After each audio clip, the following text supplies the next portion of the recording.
A'udzubillahi minasyaitonirrajim. Bismillahirrahmanirrahim. Assalamualaikum warahmatullahi wabarakatuh. Alhamdulillahi wahda, wassalatu wassalamu ala rasulillah. Sahabat Ferry Channel, rahimakumullah. Pada pembahasan hari ini kita akan membahas kisah taubatnya pembunuh 100 jiwa manusia. Apakah taubatnya diterima oleh Allah Azza wa Jalla? Ikhwatul iman, taubat merupakan usaha kita untuk menghilangkan dosa-dosa yang kita perbuat. Kata baginda Rasul, "At-taibu minadz-dzanbi kama la dzanbalah." Sesungguhnya orang yang bertaubat itu kama la dzanbalah, seperti orang yang tidak berdosa. Orang yang bertaubat itu seperti orang yang tidak punya dosa. Artinya dia dikembalikan dalam posisi yang nol, posisi yang kosong. Jadi Allah hapus dosa-dosa orang yang bertaubat. Sebaliknya kata baginda Rasul, "At-taibu minadz-dzanbi wa huwa muqim." Barang siapa orang yang bertaubat tapi dia masih saja tetap melakukan perbuatan dosa tersebut, wa huwa kal mustazi bi rabbih. Dia seperti mempermainkan Tuhannya. Dia ngeledek Allah. Kemarin dia berbuat dosa, kemudian dia bertaubat, berdosa lagi, bertaubat lagi. Ini kan namanya ngeledek. Allah sudah mengampuni dosa orang-orang yang bertaubat. Semestinya kita pertahankan taubat kita. Jangan sampai hari ini kita bertaubat, besok kita ulangi lagi. Maka syarat diterimanya satu taubat adalah setelah dia menyesali segala perbuatannya, dia juga berusaha untuk menghindari agar jangan sampai perbuatan yang sama diulang kembali. Allah Subhanahu wa Ta'ala tidak pernah pelit untuk memaafkan kita. Allah senantiasa membuka pintu taubat selebar-lebarnya untuk kita. Jadi selama jasad masih terkandung nafas, ruh masih berada dalam tubuh kita, semasa itu pula Allah akan senantiasa mengampuni dosa-dosa kita. Walaupun dosa kita sampai seperti buih di tengah lautan, bahkan dosa kita sampai membumbung ke langit, tapi kalau kita bertaubat, Allah tidak akan menutup pintu taubat kita, kecuali kalau kita sudah berada dalam kondisi sakaratul maut. Ikhwatal iman, ada satu kisah di zaman Bani Israel. Mungkin kisah ini bisa kita jadikan sebagai iktibar. Kisah ini diceritakan oleh baginda Rasul Sallallahu Alaihi Wasallam bahwa di zaman dahulu ada orang yang memiliki dosa yang sangat banyak. Bisa dikatakan biangnya orang jahat, biangnya penjahat. Hampir setiap hari mabuk-mabukan, setiap hari pesta joget-joget pulang mabuk. Bahkan dia pernah membunuh orang dengan jumlah yang luar biasa. Dia membunuh sebanyak 99 orang semasa hidupnya. Bayangkan ikhwatal iman, menghabisi nyawa orang tidak tanggung-tanggung 99 orang. Ini kan namanya sudah biangnya penjahat. Tetapi satu hari Allah memberikan hidayah kepada orang ini. Kemudian dia terbesit rasa ingin bertaubat. Dia merasa jenuh dengan dosa-dosa yang dia perbuat. Dia capek dan dia ingin segera memperbaiki diri. Dia ingin bertaubat kepada Allah.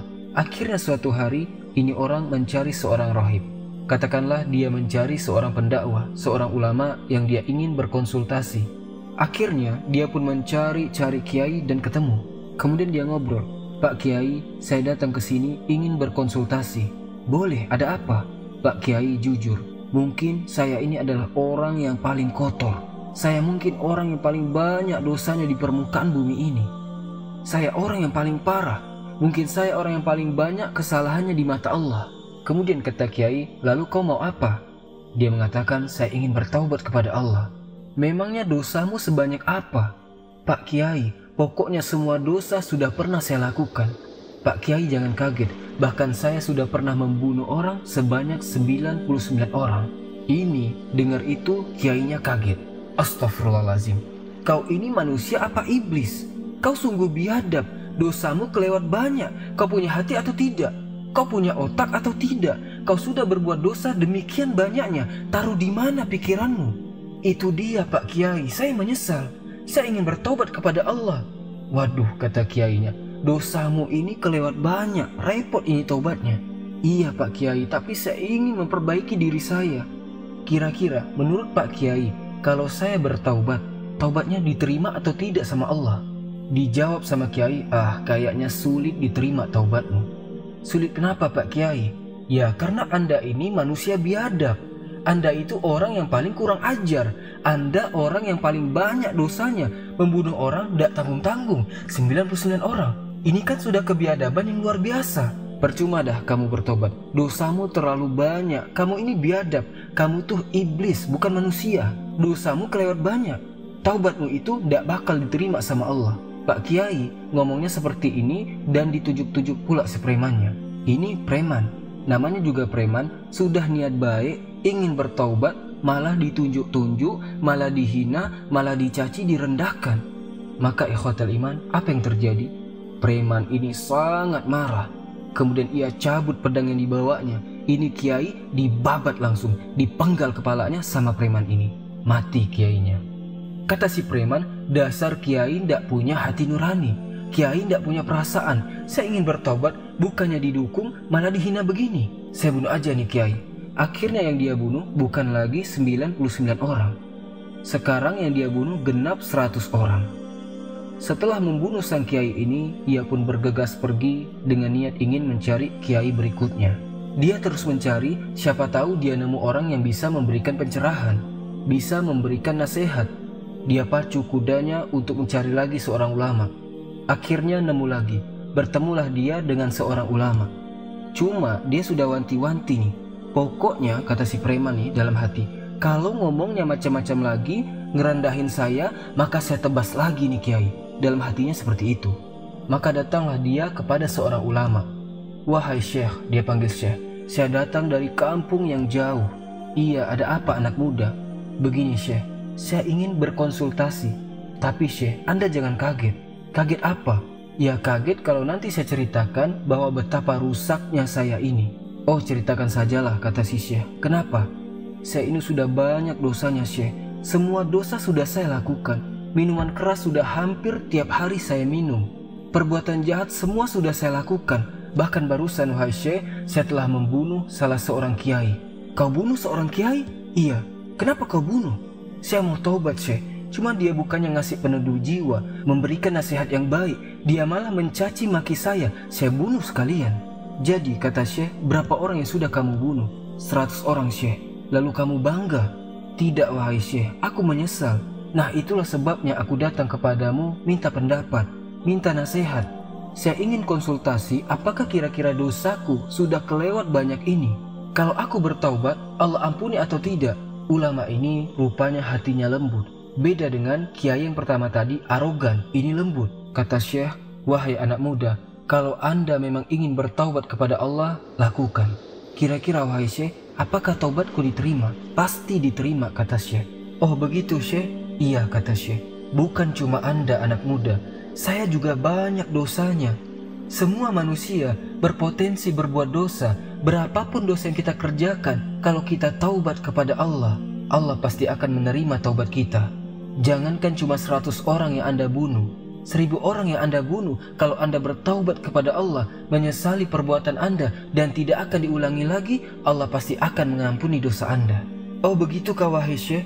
Iya, lakukanlah. Allah Maha Rahman, Allah Maha Rahim. Betapa luas rahmatnya Allah. Allah menunggu manusia yang bertaubat kepadanya. Jadi Anda jangan ragu-ragu, taubat kepada Allah dan lupakan semua dosa yang pernah kamu lakukan. Berbaik sangkalah kepada Allah, buka lembaran baru, dan jangan pernah dosa masa lalu Anda lakukan lagi. Kalau itu Anda kerjakan, Allah pasti akan menerima taubat Anda. Wah, ini preman, dapat penyejuk jiwa ini, adem dia. Dalam hatinya orang ini, syekh ini orang benar nih. Ini yang saya cari, orang yang seperti ini. Bukan kiai yang pertama tadi, arogan. Baik syekh, katanya, kalau memang itu menurut Anda, taubatku akan diterima, pasti akan saya kerjakan itu. Silahkan, kata syekh. Maka dia taubat kepada Allah, niat tulus ingin memperbaiki diri. Terus syekh, dia bertanya, kira-kira apa yang sekarang harus aku lakukan? Nah anak muda, kau bertaubat, pergilah kau ke sana. Di kampung situ ada tempat ibadah. Di sana banyak orang ramai tiap hari melaksanakan ibadah. Pergilah kau ke sana, sujud di hadapan Allah dan bertaubat. Pasti taubat Anda diterima oleh Allah Subhanahu wa taala. Baik syekh, terima kasih syekh, saya akan ke sana. Saya akan sujud, akan taubat, akan minta ampun kepada Allah, dan saya berjanji saya akan memperbaiki diri. Terima kasih wahai syekh. Ya, pergilah, taubatlah kepada Allah. Dan preman ini sangat bahagia. Dia sangat bahagia. Dia langsung bergegas lompat ke kudanya. Dipacu kudanya dengan kencang, ingin segera menuju ke satu kampung yang di sana ada tempat ibadah. Dia pacu kudanya dengan cepat, tetapi sayang, belum sampai dia ke tempat ibadah yang dia tuju. Di tengah-tengah jalan, Allah Subhanahu wa Ta'ala mencabut ruh si preman yang mau bertaubat ini. Matilah dia, meninggal dia di tengah jalan.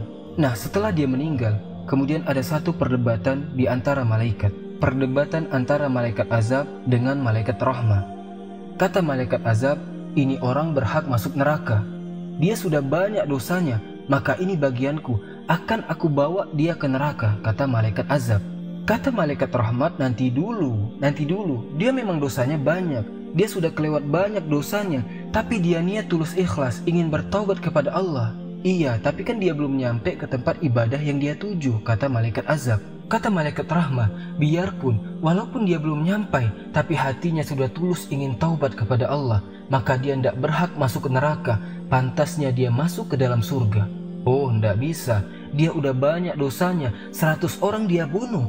Biarpun dia bertaubat, tapi dia belum beribadah, belum ada kebaikan yang dia lakukan. Kata malaikat rahmat, kata siapa? Dia bergembira dengan niat ingin bertaubat. Dia sudah berbuat kebaikan. Jadi debatlah ini malaikat azab dengan malaikat rahmat. Akhirnya Allah turunkan lagi malaikat yang menjadi penengah. Kalau begini, tidak ada ujung-ujungnya perdebatan. Baiknya kita ukur saja. Ukur bagaimana? Ukur kalau di tempat dia meninggal dunia itu lebih jauh ke tempat ibadahnya, berarti dia berhak untuk masuk ke neraka. Tapi kalau tempat meninggalnya dia lebih dekat kepada tempat ibadah yang dia tuju, maka dia berhak mendapatkan ampunan dari Allah dan dia berhak mendapatkan surga. Baiklah kalau begitu, diukurlah. Maka diukurlah dari tempat kejadian perkara, lebih jauh yang mana. Padahal ikhwatal iman, jarak pemuda ini masih jauh ke kampung sana. Tapi dengan rahmat Allah, ketika diukur, itu ternyata lebih dekat menuju tempat ibadah daripada rumah sang ulama tadi. Dia lebih dekat ke tempat ibadah jaraknya. Maka keputusan sudah ditetapkan bahwa dia mendapatkan ampunan dari Allah dan dia berhak mendapatkan surga. Kenapa? Dia lebih dekat kepada tempat ibadah. Allah lipat bumi, Allah dekatkan. Akhirnya Allah memberikan satu keputusan bahwa sang preman ini, sang penjahat ini, karena dia tulus ingin bertaubat kepada Allah, ingin memperbaiki kesalahannya, maka dosanya diampuni oleh Allah Subhanahu wa Ta'ala. Jadi ikhwatal iman, inilah bukti bahwa walaupun dosa kita setinggi langit, membumbung sampai ke angkasa, tapi rahmat Allah, pintu taubatnya Allah lebih lebar, lebih besar daripada dosa yang kita perbuat. Sebab itu, janganlah kita berputus asa dari rahmat Allah. Yang berputus asa dari rahmat Allah, iblis. Iblis ini adalah contoh makhluk yang dia berputus asa dari rahmat Allah. Andaikan dulu ketika Nabi Adam dan iblis sama-sama diusir, seandainya iblis tidak menunjukkan kesombongannya, dia bertaubat kepada Allah, menyesali perbuatannya, ya pasti Allah mengampuni iblis sebagaimana Nabi Adam. Tapi tidak ya, iblis tidak merasa bersalah, dia tetap sombong. Akibatnya apa? Iblis divonis menjadi penghuni neraka untuk selama-lamanya.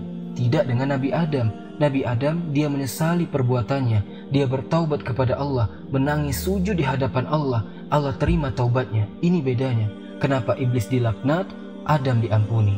Maka sebanyak apapun dosa yang kita perbuat, jangan kemudian kita menyerah. Contoh, saya mah kayaknya tidak bakal diampuni dosanya. Saya dari muda sampai setua ini tidak pernah sholat. Saya dari muda sampai tua ini tidak pernah taubat. Saya dari muda sampai tua ini tiap hari hampir sering menenggak minuman keras. Saya dari muda sampai tua ini hobi main judi. Kayaknya kalau saya taubat, apa iya Allah akan mengampuni? Maka jangan pernah kita ada punya perasaan seperti itu. Itu namanya kita putus asa dari rahmat Allah. Sekali lagi, dosa kita yang sampai membumbung ke langit pun, seisi bumi seumpamanya, dosa kita seisi bumi, tapi rahmat Allah lebih besar daripada dosa-dosa kita. Kalau kita bertaubat kepada Allah, pasti Allah akan mengampuni dosa kita, dengan syarat kita masih dalam kondisi hidup. Tapi kalau kita sudah dalam kondisi sakaratul maut, nyawa sudah di kerongkongan, disitulah pintu taubat ditutup oleh Allah Subhanahu wa Ta'ala. Wallahu a'lam bishawab. Semoga kisah ini ada manfaatnya. Subhanakallahumma bihamdika, asyhadu an la ilaha illa anta, astaghfiruka wa atubu ilaik. Assalamualaikum warahmatullahi wabarakatuh.